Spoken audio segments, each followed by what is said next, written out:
देहरादून में दशहरा पर parade ground में मुख्य कार्यक्रम का आयोजन किया गया है, जिसमें सीएम पुष्कर सिंह धामी मुख्य अतिथि के तौर पर शिरकत करेंगे।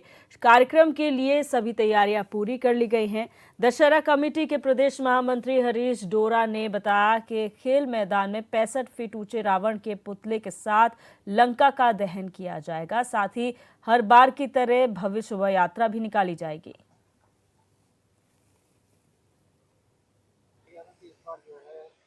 इसमें 60 फीट, 55 फीट और 50 फीट, ये तीन इसके जो हाइट है इन तीनों की। और माननीय मुख्यमंत्री जी इसमें मुख्य अतिथि के तौर पे रहेंगे। हमारे सभी सम्मानित विधायकगण जो देहरादून महानगर के हैं वो भी रहेंगे और हमारी बिरादरी के भी प्रमुख लोग इसमें उपस्थित रहेंगे।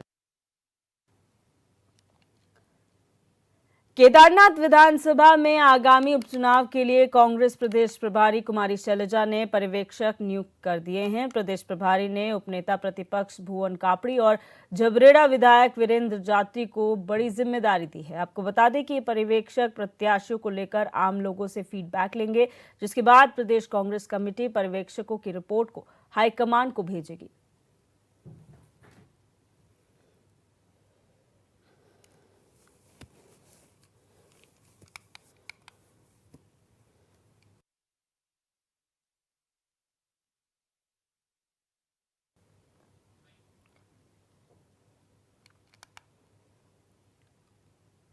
हरिद्वार में कनखल के दिव्य योग मंदिर में योग गुरु स्वामी बाबा रामदेव और आचार्य बालकृष्ण ने कन्या पूजन किया। इस दौरान योग गुरु और आचार्य ने लोगों को दशहरा की शुभकामनाएं भी दी। मौके पर योग गुरु बाबा रामदेव ने सोशल मीडिया पर वायरल खाने में थूकने और गंदगी फैलाने वाली वीडियो पर कहा कि ऐसी घटनाओं को रोकने के लिए मुस्लिम धर्मगुरुओं को आगे आकर बोलना चाहिए। ऐसी घटनाओं से इस्लाम का प्रचार नहीं होता, लेकिन मुस्लिम धर्मगुरु ऐसी घटनाओं पर मौन हो जाते हैं। सब प्राणी के खाने वाले, काल को भी खाने वाली। इस्लाम के बड़े मुल्ला मौलवियों को, धर्म गुरुओं को आगे आकर के बोलना चाहिए भाई।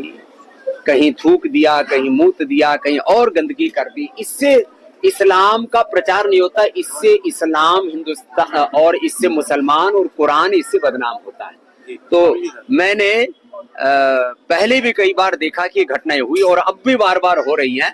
और आश्चर्य की बात यह है कि शीर्ष धर्मगुरु उस पर मौन हो जाते हैं। सबको बहुत ही प्रखरता के साथ इसका विरोध करना चाहिए।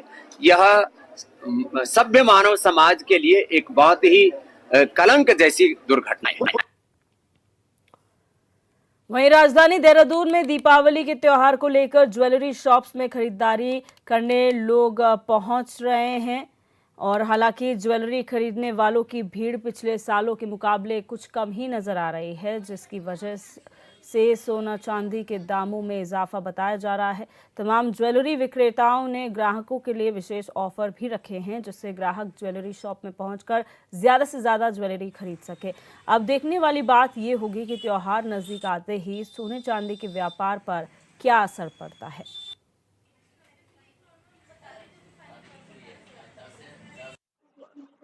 देखिए, सोने के रेट्स में बहुत ज़्यादा फर्क आया है।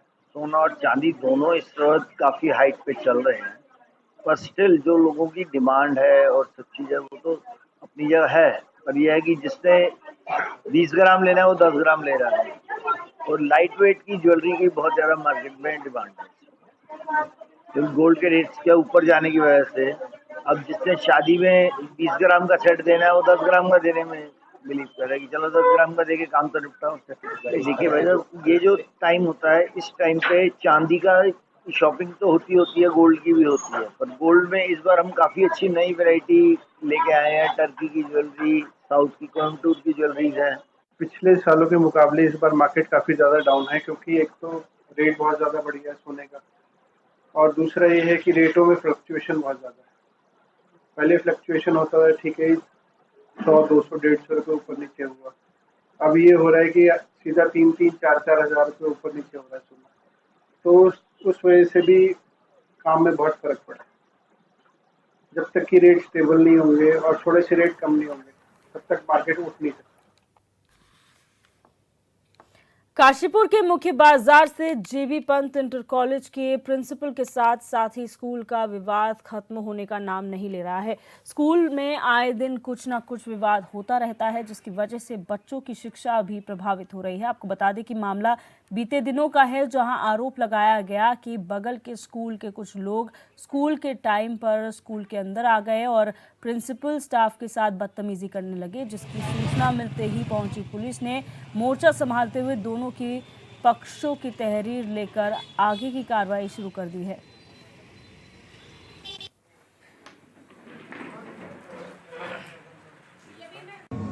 उस समय इस विद्यालय की छात्र संख्या लगभग 500 के आसपास थी। इंग्लिश मीडियम ये स्कूल नहीं था। मेरे प्रयास से विद्यालय इंग्लिश मीडियम हुआ। छात्र संख्या आज की डेट में 1102 है। पहले को एजुकेशन नहीं था, आज हमारे विद्यालय में को एजुकेशन मेरे ही प्रयास से आई है। विद्यालय का जो वातावरण है वो इतना अच्छा हो गया है कि हम पहले फर्स्ट डिवीजन ढूंढते थे कोई आई है क्या। आज स्थिति ये है, गत वर्ष का जो परीक्षा परिणाम है उसमें 315 बच्चे बोर्ड में थे, जिसमें से 225 फर्स्ट आए हैं और 51 बच्चों को कमला नेहरू पुरस्कार मिला है। उत्तराखंड की मेरिट में लगातार 5 वर्ष से हमारे बच्चे 2 या 3 आ रहे हैं। पहले मेरिट में एक बच्चा नहीं आता। राष्ट्रीय स्तर पर खिलाड़ी हर वर्ष निकल रहे हैं हमारे यहाँ से। कला उत्सव में हर वर्ष राष्ट्रीय स्तर तक बच्चा हमारे यहाँ से जा रहा है। ये उपलब्धि और ये तरक्की कुछ लोगों को पसंद नहीं आ रही है, इसलिए विद्यालय के माहौल को ख़राब करने के लिए प्रयास किया जा रहा है। जो है वो विद्यालय में आए और वो मेरे साथ उन्होंने मारपीट करी है और इसके दोनों गेट जो है वो विद्यालय के बंद कर दिए हैं और मुझे एक तरीके से बंदर बना दिया। तो मैं अभी आता हूँ, मैंने तुरंत एसपी को और एसपी साहब को और अपने जो कोतवाल साहब हैं उन्हें दोनों को फ़ोन करा और मैं तुरंत वहाँ से रवाना हुआ। इस बीच में उन्होंने 112 को भी फ़ोन कर दिया था, तो 112 ने आके जो है वो विद्यालय का गेट खुलवाया, जिसकी चाबी वीरा यात्री पे थी, जो दीपिका गुड़िया के हस्बैंड है और जिनका स्कूल से कोई लेना देना नहीं है, लेकिन वो वहाँ पर मौजूद थे। उन्होंने ही मारपीट करी सारी की सारी। और अजहर मलिक हमारे संवाददाता हमारे साथ फोन लाइन पर जुड़ चुके हैं। अजहर, जानकारी चाहेंगे कब से दोनों स्कूलों के बीच में विवाद चल रहा था और ये थम क्यों नहीं रहा है? जी बिल्कुल, मैं आपको बता दूं, लगभग 2 साल होने को आ गए हैं। ये विवाद लंबे समय से चलता हुआ आ रहा है, लेकिन ये थमने का नाम नहीं ले रहा है। एक दूसरे को परारोप प्रत्यारोप दोनों पक्ष लगाते हुए दिखाई दे रहे हैं। एक का कहना है कि स्कूल को अपने मनमानी तरीके से छीनना चाहते हैं और फिर मनमानी तरीके से संचालित करना चाहते हैं। हालांकि इसकी देखरेख सरकार द्वारा की जा रही है, लेकिन कुछ प्राइवेट लोग द्वारा और कांग्रेसियों के नेताओं द्वारा छीनने की कोशिश करी जा रही। तो वहीं दूसरे पक्ष का कहना है कि बीजेपी के दिग्गज नेता जो राम मनोत्रा है वो इस स्कूल को अपने हैंड ओवर करना चाहते हैं और अपने हिसाब से संचालित करना चाहते हैं। असल में मामला जो है इनके स्कूल के आसपास की दुकानों से जुड़ा हुआ है, स्कूल में बच्चों को लेकर जुड़ा हुआ है। यहाँ की शिक्षा जो है एक बेहतर शिक्षा है, लेकिन काफी लंबे समय से यहाँ के वायलेंस की वजह से शिक्षा बच्चे कर नहीं पा रहे, ग्रहण कर नहीं पा रहे। बड़ी समस्याएं हैं। पुलिस द्वारा इस पे मामले पंजीकृत भी है, लेकिन उसके बावजूद भी वायलेंस थमने का नाम नहीं ले रहा। जी अच्छा, कितने लोग इस पूरे प्रकरण में सम्मिलित हैं अजहर, जिनके खिलाफ पुलिस कार्रवाई कर सकती है? जी बिल्कुल, मैं आपको बता दूं कि आरोप प्रत्यारोप का दौर लगातार जारी है। एक दूसरे के ऊपर आरोप शिकायती पत्र देकर शिकायतें करी जा रही हैं। दोनों पक्षों ने फिलहाल परसों दो पूर्व हुई घटना के मामले में लिखित में पुलिस को शिकायत दे दी है, जिस पर पुलिस द्वारा जांच करी जा रही है। इससे पूर्व में भी एक मुकदमा टीचर के ऊपर लिखवाया गया था, यहाँ के प्रिंसिपल के ऊपर लिखवाया गया था और कुछ मामले भी और भी यहाँ पंजीकृत कराए गए हैं। लेकिन अभी कह नहीं सकते कि कुल मिलाकर कितने गुटों में ये संख्या बटी हुई है। 2 गुट देखने को मिल रहा है, एक तरफ कांग्रेस का गुट है तो दूसरी तरफ भाजपा के एक नेता का गुट है जो स्कूल बचाना चाहता है, एक तरफ स्कूल दूसरा छीनना चाहता है। आरोप प्रत्यारोप के दौर दोनों द्वारा लगाए जा रहे हैं, जमकर एक दूसरे के ऊपर लांछनें लगाई जा रही है। जी बहुत शुक्रिया जानकारी के लिए अजहर। वहीं उधम सिंह नगर के गदरपुर में एनडीआरएफ की 15 बटालियन का 5वां स्थापना दिवस मनाया गया। मौके पर कमांडेंट सुरेश कुमार दराल ने कहा कि ये सभी अधिकारी और जवानों से अपील करते हूँ कि वो देश के लिए कार्य करें और जहां भी रहें अनुशासन से रहें और उत्तराखंड के लोगों की सेवा के लिए हमेशा तैनात रहें। इसके साथ ही उन्होंने कहा कि अगर कहीं आपदा आती है तो हम सिर्फ 5 मिनट में हेड ऑफिस से रवाना हो जाते हैं। सिल्क 11 टनल में हमारी क्षमता का लोहा पूरी दुनिया में माना गया है।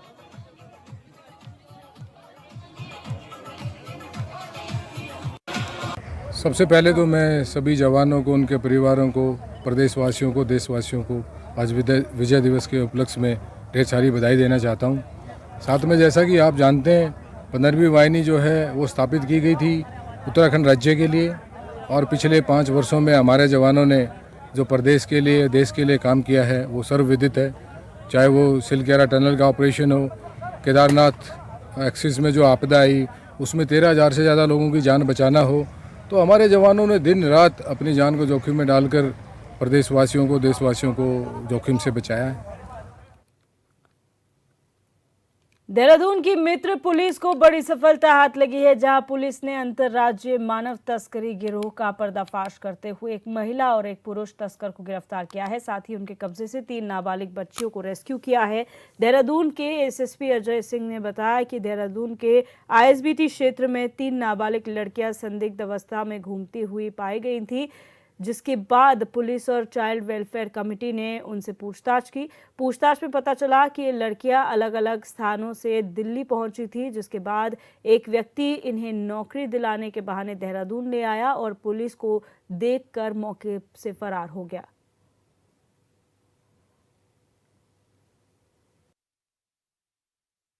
प्रकाश महती जहां पर बच्चियां थी, उन 2 लोग को इसमें एंटी ह्यूमन ट्रैफिकिंग की जो विभिन्न धाराओं में गिरफ्तार भी किया गया।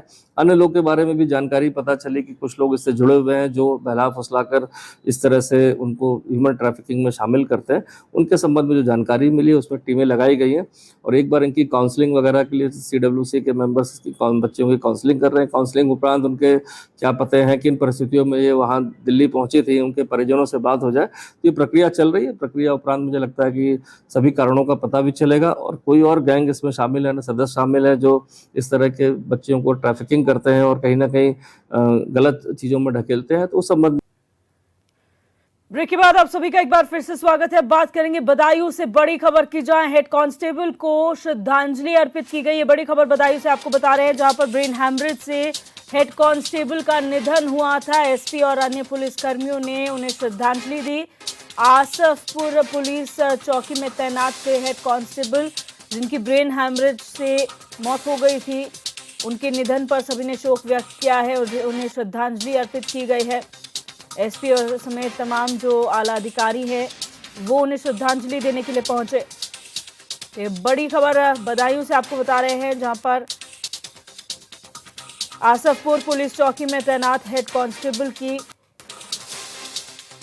ब्रेन हैमरेज की वजह से मौत हो गई थी। उसके बाद उनके निधन पर सभी ने शोक व्यक्त करते हुए उन्हें श्रद्धांजलि अर्पित की। एसपी और अन्य पुलिसकर्मियों ने उन्हें श्रद्धांजलि दी है।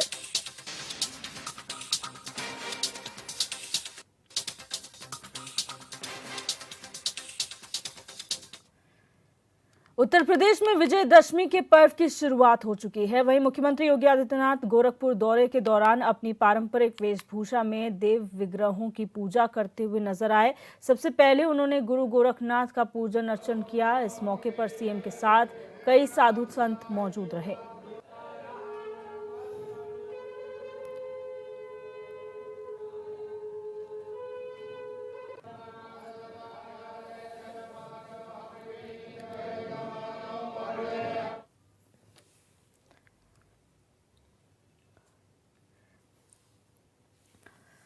शामली के थाना कांधला थाना क्षेत्र में बिजली चोरी की मुखबिरी करने के शक में 2 पक्षों में विवाद हो गया, जिसके चलते एक पक्ष के लोगों ने दूसरे पक्ष के लोगों के घर में घुसकर उनके साथ मारपीट की। इस दौरान पीड़ित पक्ष के 5 लोग गंभीर रूप से घायल हो गए, जिसके बाद सूचना पर पहुंची पुलिस ने घायलों को अस्पताल में भर्ती कराया और पीड़ित पक्ष के लोगों की तहरीर के आधार पर कार्रवाई करने का उन्हें आश्वासन दिया।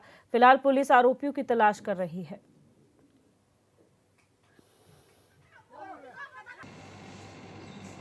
ना मुझे किसी ने कुछ कहा, इतनी कहते सर 5-4 दिन पहले मेरी इसकी अनबन सी हो गई थी मैजिद के ऊपर, तो नजीब तो कुछ कहा नहीं। और आज वह खुनस काटी पहले में तो मेरे पे बजाना शुरू कर दिया, इतना बोल के तो ही फिर मेरे घरवाली पे, मेरी माँ पे और मेरे बाप पे। मेरा बाप तो सड़क में देख देखा मेरे इसराइल ने भी, और एक वो था जुल्फान, उन्होंने एक इमरान था, इन्होंने सब ने मिलकर और समरे ने, इन्होंने सबने मिलकर मेरा बाप का मारा और मेरे घरवाली का ईंट मारी सीधी। रामपुर के भोट थाना क्षेत्र के धुनपुरा गांव में पुरानी रंजिश को लेकर दो पक्षों में खूनी संघर्ष हो गया। इस खूनी संघर्ष में दोनों पक्षों की 2 महिलाओं समेत 8 लोग घायल हुए हैं, जिसका वीडियो भी सोशल मीडिया पर वायरल हो रहा है। वहीं मामले की सूचना मिलते ही पहुंची पुलिस ने घायलों को अस्पताल में भर्ती कराया, जहां उनका इलाज जारी है।